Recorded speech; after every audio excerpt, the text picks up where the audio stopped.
Hey, what's up, everybody? First and foremost, I just want to thank everybody for all of the calls, text messages, Facebook, Messenger, etc., etc. You all have been a ray of hope and a lot of sunshine in my life.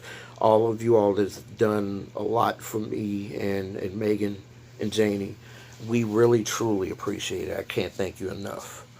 Um, for some of you that don't know, if you're watching this video, I just got out of the hospital yesterday. I was at Centerpoint Hospital in St. Charles.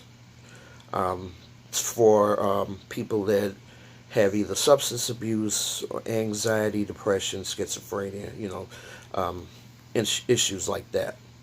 So I went in on Wednesday, the 17th of July. So I did 10 days. What happened was, of course, if you've all been following my posts on Facebook and Instagram, I've been having some issues with severe depression, anxiety, and compulsive overeating disorder.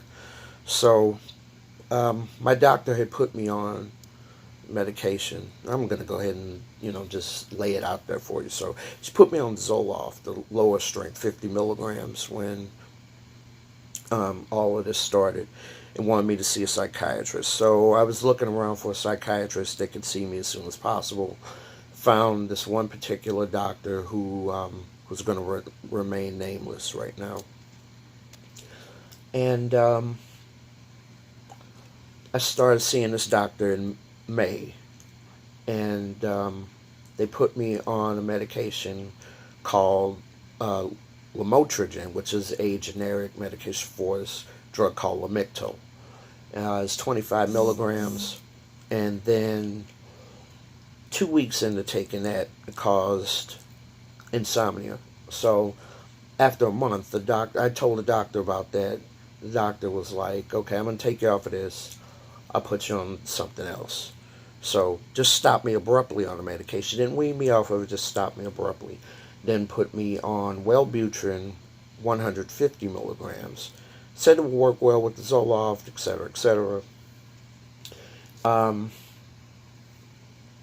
After that, I started taking that, and a week later, I started having like panic attacks, like really bad, like the walls are spinning and things like that. I was just like freaking out and stuff.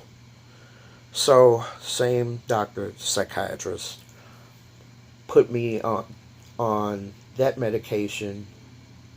It was a medication called trazodone for sleep because the other medication caused insomnia, and put me on the Wellbutrin. So then I saw him again July 13th. And I'm sorry, I'm just trying to remember the dates. I'm going to try not to ramble on and on. But July 13th, he bumped the Wellbutrin up to 300 milligrams, had me on the trazodone still. I was still taking the Zoloft, which was 150 milligrams. Then he put me on an opioid, control medication called lorazepam. He put me on a low dose of that, 0.25 milligrams. So now I'm taking 4 medications for anxiety and depression, which all of that medication I was taking caused a bad reaction. So I started like feeling really wiped out and tired. I'm still having panic attacks, still jittery and nervous and irritable. Started withdrawing from my family, and yeah, it really got bad. Like one day, I just really lost my patience, and I had to just go lay down because I was just really tired. So I went to lay down. It was like 10:30 in the morning on Tuesday, July the 16th. Yeah, it was the 16th. Um, I was in bed for 12 hours, dozing off and waking up. And then when I finally did go to sleep, I had this vivid dream like Megan took the family, just took Janie and the dogs and said, "We out," and they bounced on me. So I'm thinking at this point when I woke up that my family left me, and I'm just in the bedroom just crying, just sobbing. And every time I thought about it, I was like, I can't believe my wife and family just left. I would just cry uncontrollably. And I was like, what is it to live for? So from there, that's where the thoughts of suicide came in. And what I was going to do when they were asleep, I was going to take that whole bottle of Razapam and just down it. So, but I ended up picking up the phone. It was like 10:45 p.m. and Megan texted me, and she was like, "Are you ever going to get up out of bed?" So I'm like, "You just left me." But no, it was her. She was still here. She was outside, just sitting out on the porch. So then she came in, and I told her what happened, and I felt a little bit better. I got up and ate something, and then went back to bed. And then after that, sorry, I was getting interrupted. After that, I went back to sleep, and I just didn't want it. Something just didn't feel right. So from there, I went to. I wanted to go to the hospital and get checked out, and that's when Megan contacted her brother, my brother-in-law, to suggest what he would suggest what hospital to go to. So he decided go to Centerpoint Hospital in St. Charles, which is where he works also. Said they're a great facility, and they are. Wednesday the 17th, that evening, I went to the hospital to get checked out, and they went ahead and kept me. So they really worked with me as well as everybody else there. Got me weaned off of the Zoloft and stopped all those other medications. So now I'm on 2 really good medications for depression and anxiety. I'm more alert now. I'm getting sleep. Thought processes are clear.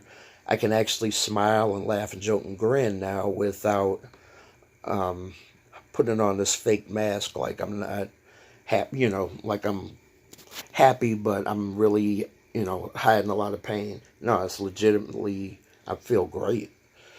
So now comes the recovery period. I'm going to go to outpatient, counseling, still see my therapist, get back in the gym because I've eaten so many carbs since I was in the hospital.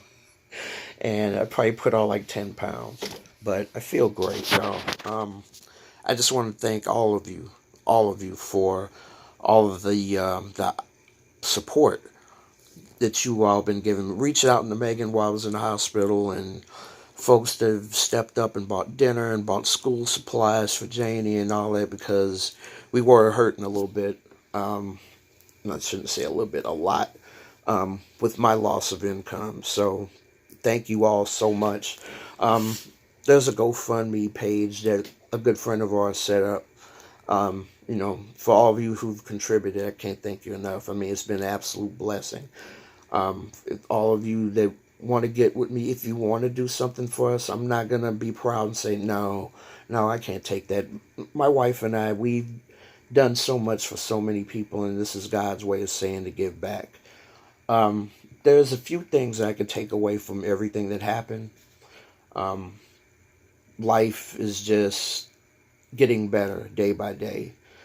Also, the social anxiety that I had is pretty much a thing of the past, because the hospital had different groups that we can go to, art therapy, the techs that would facilitate the meetings in the groups, they were very encouraging. So if anybody from Centerpoint Hospital is watching this video, you all have been awesome. Thank you so much for all that you've done, not just for me, but everybody, all my peers that were in the hospital with us, with me.